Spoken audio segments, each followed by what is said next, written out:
আস্তাগফিরুল্লাহ। আপনারে না নিষেধ করেছি এই বাড়িতে আর আসবেন না। আচ্ছা, আমার কি দোষ? আপনি আমার সাথে অন্যায় কেন করতেছেন? কার দোষ এটা কয়ে এখন কোনো লাভ নাই খাদিজা বেগম। আপনি এই বাড়িতে আসবেন না। এ বাড়ি আপনার জন্য পাপের আর আপনি আমার জন্য পাপের। ঠিক আছে, তালি পরে আমি আমার সাওয়াল, আমার রাজকুমার হোক আমার সাথে নিয়ে যাবার চাই। আপনার সওয়াল মানে? শামসুল হক আমার সওয়াল। আর কোনোদিন যদি ওর সাথে কথা কয়ে দেখছে তাহলে ওর মরামুখ দেখবেন, কসম দিলাম।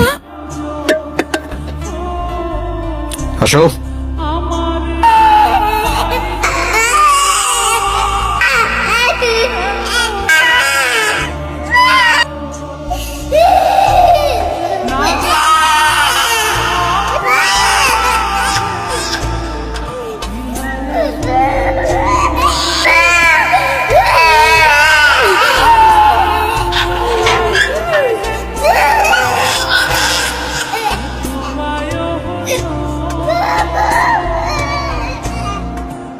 এরপর তোর মা আর কোনোদিন আমাকে বাড়িতে আসে নাই। শুনেছি কোন এনজিও নাকি তাকে আমেরিকা নিয়ে গেছে। ওর সাথে কোনো যোগাযোগ হয়নি। গত 32 বছর ধরে আমি শান্তিতে ঘুমাইতে পারি না। চোখ বন্ধ করলেই মনে হয় তোর মা দরজার কাছে এসে দাঁড়ায় প্রশ্ন করতেছে, কি দোষ আমার?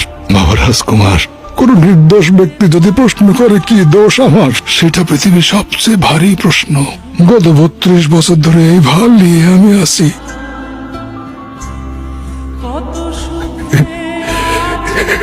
তুমি তো আমার একমাত্র সওয়াল। তোমার কাছে কোনোদিন কিছু চাই নাই। তোমার শুধু একটা অনুরোধ করি, যদি কোনদিন তোমার মায়ের দেখা পাও তাহলে আমার হয়ে অনুরোধ করো, সে যেন আমাকে মাফ করে দেয়। ও রোজ হাসরের দিনে সে যেন এই প্রশ্ন আমার না করে, কি দোষ আমার। শুধু এইটুকু বাবা, যদি এক মুহূর্তের জন্য দেখা হয় তাহলে একটা কথাই বলবো, খাদিজা আমি তোমার আজও খুব ভালোবাসি।